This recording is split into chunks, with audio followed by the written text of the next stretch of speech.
তো আমি মনে করি উনি যদি এটা নিজের ইচ্ছা আইসা একটু নত হইতো অথবা একটু ওনার কাছে মাপ মুক্তি চাইতো যে যাই হোক ভুল হয়ে গেছে, এখন থেকে আমরা সংসার কন্টিনিউ করব, তাহলে এই সংসারটা অবশ্যই টিকতো।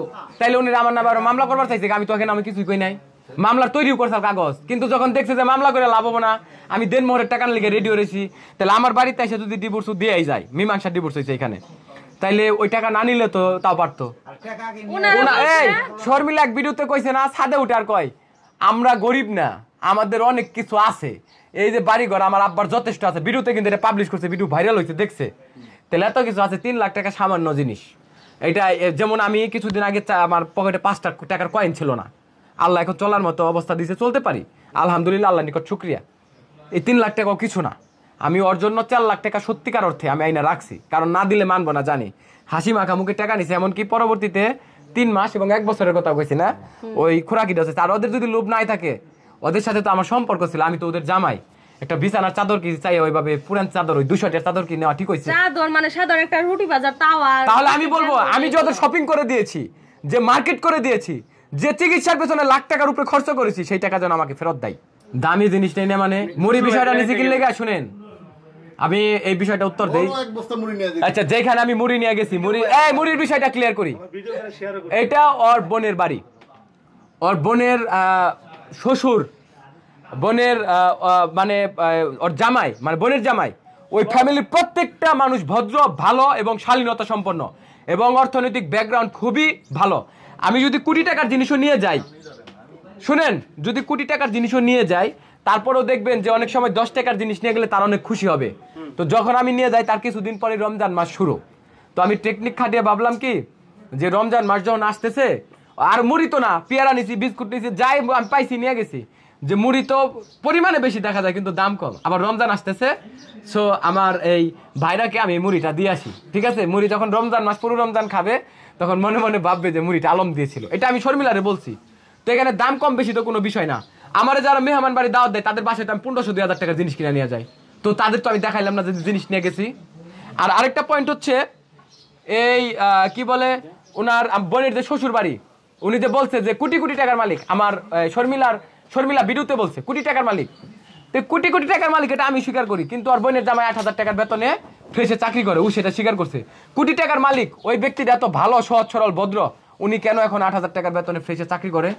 যেহেতু আমি আলম হাসান ভাইয়ের সাথে দীর্ঘদিন ধরে একসাথে চলাফেরা করি, এখন এই চলাফেরার মাঝখান থেকে আমি যতটুকু শুনেছি, দেখেছি, অনেক কিছুই শুনছি, কিন্তু আপনাদের সবারই কমন একটা প্রশ্ন ছিল, যেটা এখনো কেউ ক্লিয়ারলি উত্তর পান নাই, যে ওনার সংসারটা কি আদৌ ঠিক থাকতো, অথবা সংসারটা কি কন্টিনিউ করা সম্ভব ছিল, অথবা উনি চাইলে কি সংসারটা আবারও শুরু হতো, অথবা শর্মিলা আপু উনি চাইলেও কি সংসারটা আসলেই আবারও কন্টিনিউ হতো কিনা। এটা কিন্তু একদম জনমনের কমন একটা প্রশ্ন। তো এই জায়গা থেকে একটা উত্তর আছে আমার, সেটা হচ্ছে ওনারা যখন প্রথম একটা প্রাইভেট কার অথবা হাইস নিয়ে এখানে আসে, তারা কিন্তু মোটামুটি অনেকজন আসছিল, 6-7 জন 8 জনের মতো হবে।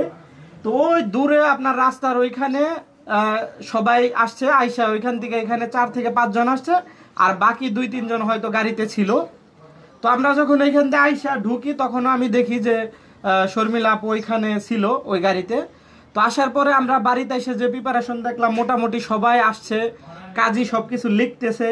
এখন আমার কথা হচ্ছে, ওনাদের পরিবার একটা গুরুত্বপূর্ণ কথা বলে, ঠিক কথাটা আপনারা খেয়াল করবেন, যে কথাটা এরকম ছিল যে আলম হাসান কি পারতো না যে শ্বশুর শাশুড়ির সাথে আইসা কথা বলে এটা মিউচুয়াল করতে, অথবা দৌড়ে যা তাদের পায়ে ধরে ক্ষমা চাইয়া এটারও যদি বলতো যে বাবা কিংবা মা এটা ভুল হয়ে গেছে, এটা সমাধান করাই যেত। ওনারা কিন্তু আইসা এই কথাটা উল্লেখ করছে। কিন্তু এখন আমারও সেম প্রশ্ন, যে সেম জিনিসটা কি ওনার মেয়ে পারতো না?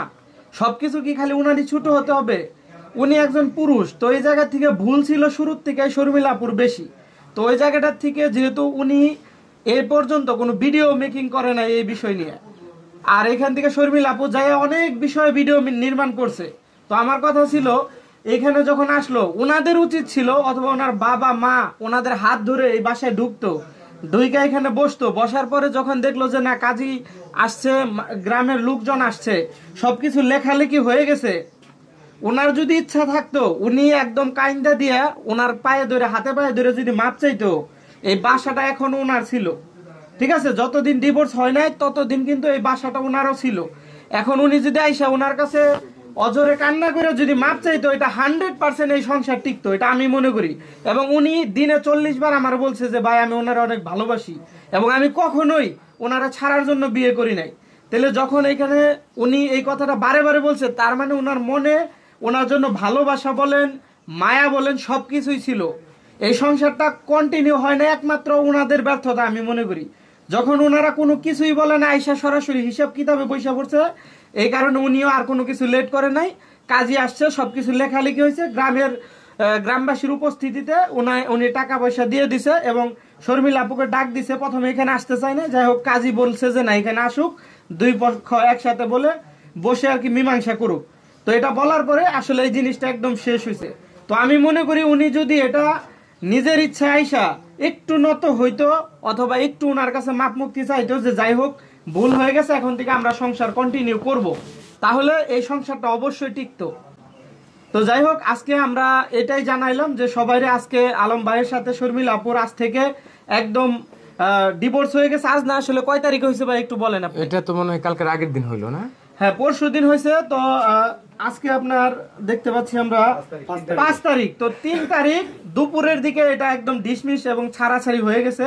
তো আপনাদের কাছে আরেকটা করজোরে অনুরোধ, কেউ আর নতুন করে ওনাদের দুইজনকে মিলমিশ করে অথবা আপনার উপরে কাটিং ছবি দিয়ে ওনাদেরকে নেওয়া টল করবেন না, কোনো ভিডিও বানাবেন না। আসলে উনি ওনার নিজের মতো আগেকার মতো যেভাবে একা একা ভিডিও করতো, হয়তো ওনার চ্যানেল পেজ এগুলো কন্টিনিউ করার জন্য উনি ওনার মতো ভিডিও করবে। তো আসলে দুইজনকে নিয়ে আর কেউ গড়িমসি করে আর কোনো ভিডিও বানাবেন না। ধন্যবাদ সবাইকে।